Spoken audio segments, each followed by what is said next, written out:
Okay, so we're diving into the fall of Roman Britain. Mm. And honestly, going through your sources, it's pretty wild to imagine a place like London just crumbling. Yeah, it definitely makes you think, doesn't it? Like Yeah. they had it going on for centuries, cities, trade, the whole nine yards. Then bam, in a generation, it all starts falling apart. Right, right. So how did this happen? Like, what were the big things that made such a powerful empire just disappear? I've got an expert in all things Roman Empire with us today, so let's get into it. Well, thanks for having me. And you hit the nail on the head. It is a fascinating thing to try and figure out. You think about empires, you think of them lasting, but the fall of Roman Britain really shows you that even the biggest empires are always changing. Before we go too deep into falling empires, I got to ask about this Romanness thing I keep seeing in the sources. It seems like it wasn't just as simple as like you were Roman or you weren't. Yeah, you've got a good point there. Being Roman in Britain, it wasn't just a yes or no. It was more like a whole spectrum of cultures and identities. Right. Actually, one of the sources you sent, source name, I think it was, yeah, it quotes a Roman official describing London as a city of 1,000 tongues. Wow. Really highlights how diverse the people who lived there were. We're talking Syrian merchants, Gallic artisans, even some Germanic soldiers in the Roman army, all mixed together, making up Roman Britain. So it was way more than just togas and chariots. Oh, absolutely. It's Yeah. a much more complicated picture. I wonder if all that diversity played a part in how things ended up falling apart. That's a really good question. And honestly, it's something that historians are still discussing. Makes sense. I mean, on the one hand, all those different people and cultures, it could mean a lot of new ideas and a strong economy, but it could also mean tensions and social problems, especially if the empire was struggling with threats from outside. Okay, that makes sense. So speaking of outside threats, how hard was it to defend an island like Britain? I mean, they've got enemies all over, right? The Irish, the Picts, and then those Germanic tribes across the sea. It was definitely not easy. Britain's got that long coastline, and with threats potentially coming from any direction, it was a strategic nightmare, to be honest. Right. In one of your sources, there's this map shows all the Roman forts and signal stations they built all along the coast. Yeah. And They had to it's be on guard constantly. it's like a house with too many doors and windows to watch. Did the Roman army, I mean, was it even built for that kind of defense? I'm guessing they weren't expecting to fight huge invasions on multiple fronts. You're right on the money with that. At this point, the Roman military was all about those mobile legions, moving quickly and forming alliances with local tribes. Smart. They liked to manage the threats instead of getting into big, all-out wars on every single border. In fact, there's a book you shared, source name it was. Right. It talks about how the Romans would support these friendly tribal leaders outside their borders, almost like setting up buffer zones. Keep your friends close and your enemies closer, huh? Exactly. But what happens when those friends start getting ideas? Or when a new enemy comes along that's just too strong? Oh. And that's exactly what began to happen in the late 4th century. The Roman Empire was already stretched thin, dealing with problems on the inside, fights between generals. The economy wasn't doing so hot. And then these Germanic tribes started pushing west harder and harder. Sounds like trying to juggle flaming torches while riding a unicycle on a tightrope. Sooner or later. Yeah, something has to give. And the Roman system just couldn't keep up. The sources you sent talk about frontierization. Basically, the problems that used to be just on the edges of the empire, they start moving into the core, right into the heart of it. Frontierization. That was a author's name and source name, right? And they weren't just talking about military stuff. They were saying that Roman society and the economy, the whole structure was breaking down. Exactly. Even cities, even London, they started building walls. You can see it in the archaeology and even in the writings from back then. So the barbarians weren't just at the gates anymore. They were moving in next door. You got it.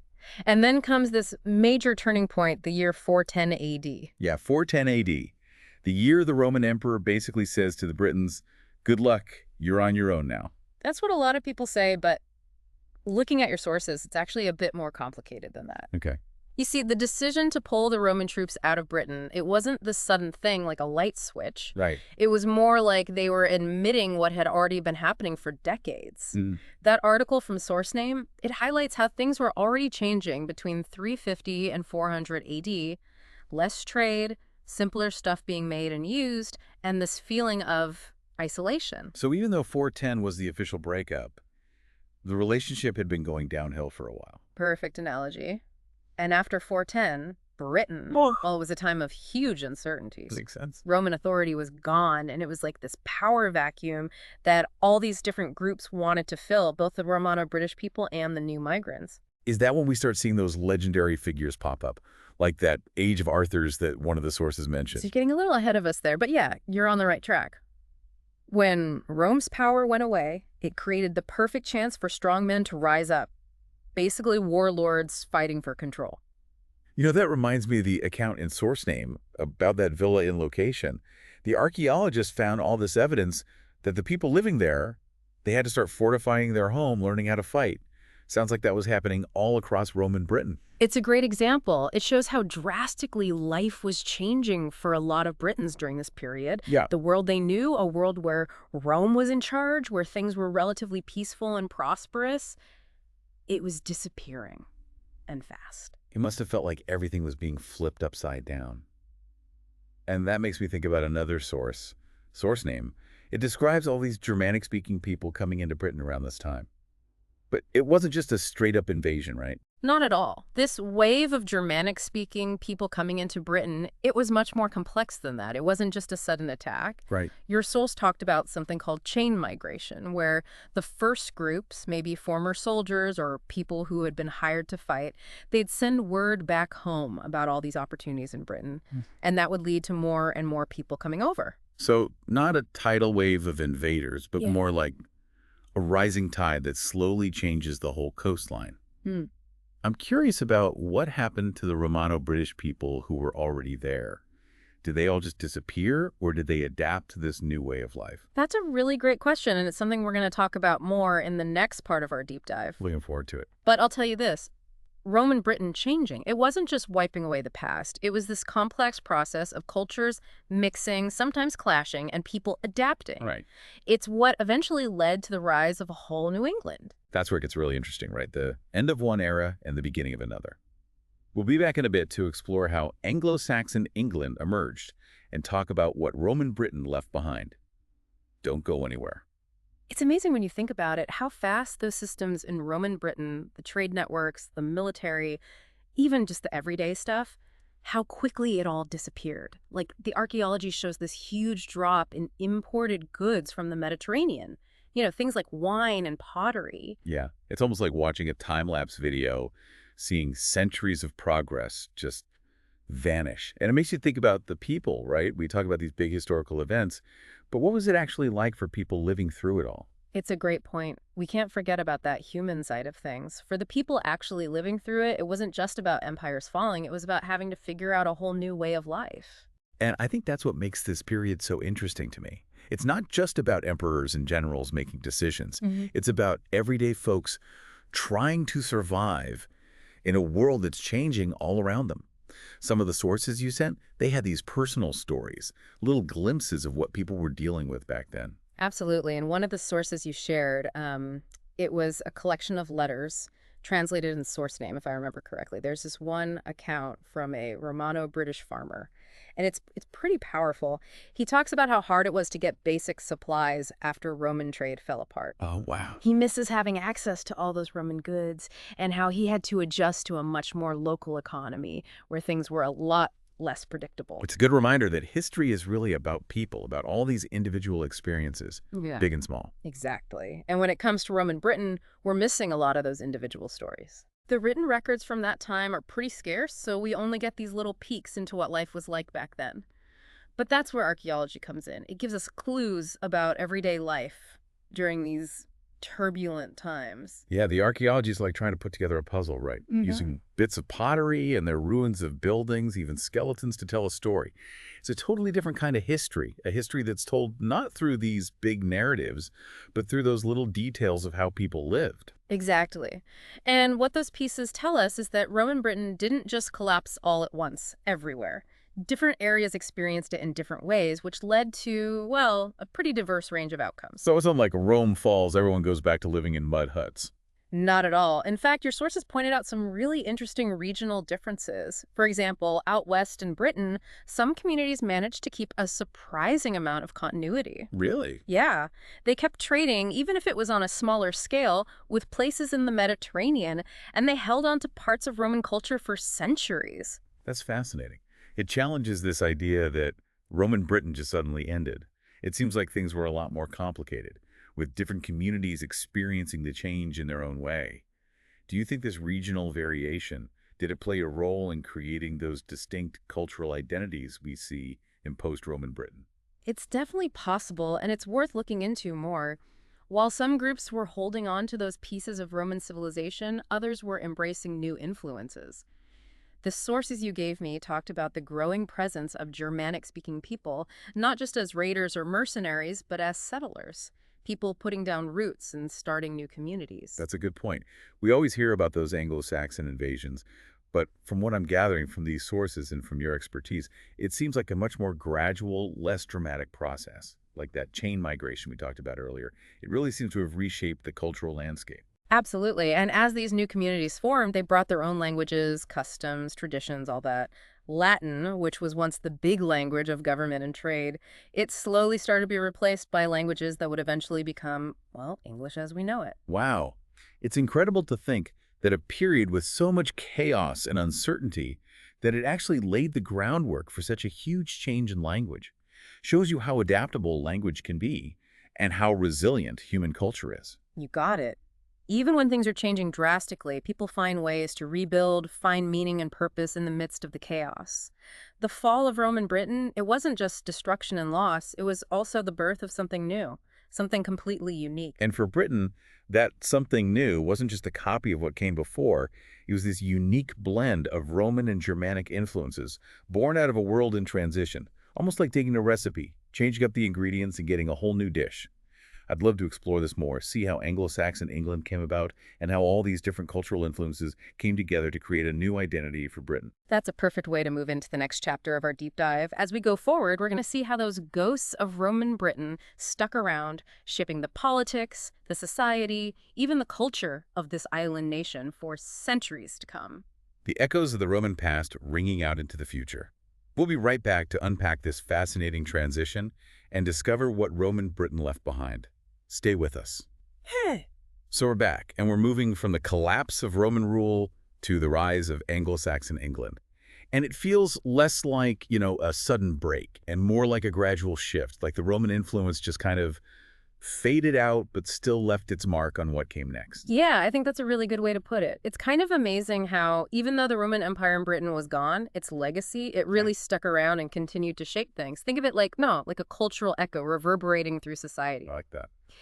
There's a source you shared, source name, that talks about how even as the political systems changed, some areas, especially in the south and east, where Roman influence was strongest, they continued to use aspects of Roman law and administration. Right, right. And in source name, they discuss how those Roman-style villas, they were still around, even as new architectural styles were popping up. Is that an example of that cultural echo you're talking about, or is that more of an exception? Oh, it's definitely more than just an exception. We see this mix of Roman and Germanic traditions in a lot of different ways. Like, the archaeology shows that Romano-British communities were living alongside these newly arrived Germanic groups, and they were interacting. Some of them started adopting parts of Anglo-Saxon culture, things like clothing styles or how they buried their dead, while others held on to their Romanized ways. It sounds like a pretty complex and dynamic time. Like a cultural melting pot with all these different influences swirling around. Makes you wonder, how did this cultural fusion play out in the bigger political picture?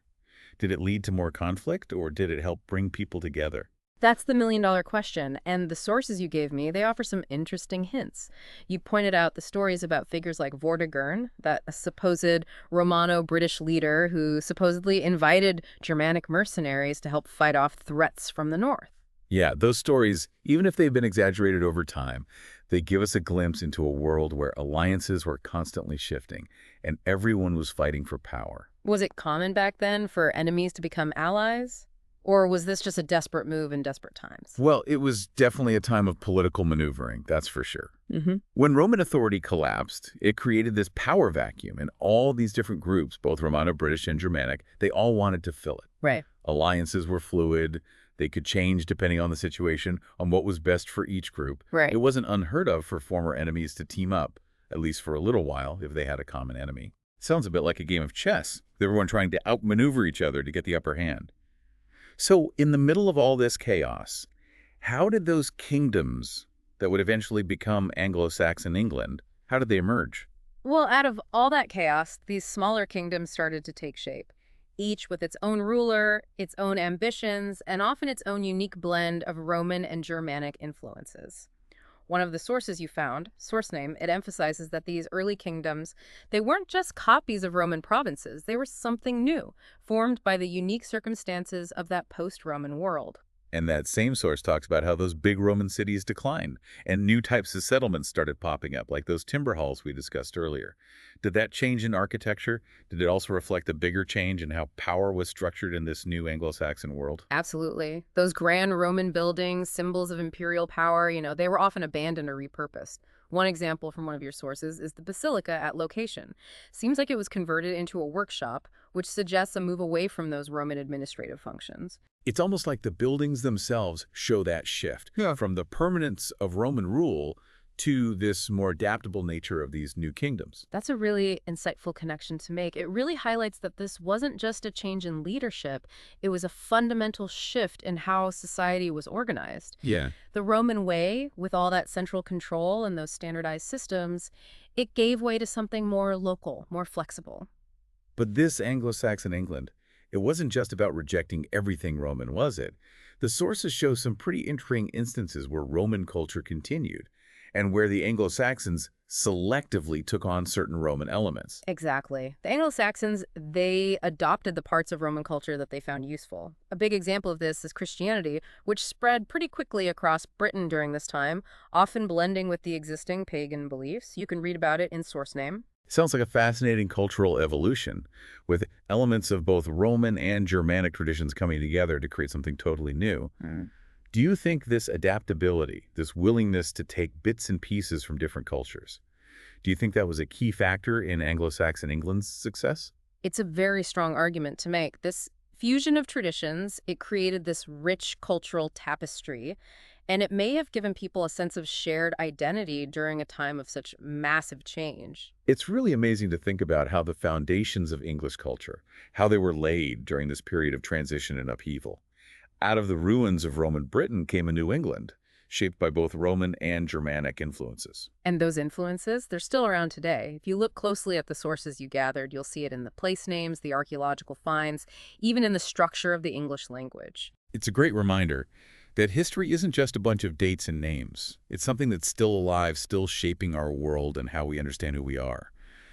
This has been a fascinating journey exploring the fall of Roman Britain and the rise of Anglo-Saxon England. I hope you enjoyed it as much as I have. It's been a pleasure joining you for this deep dive, and I hope it inspires you to keep exploring, keep questioning, and keep discovering all the amazing history around us.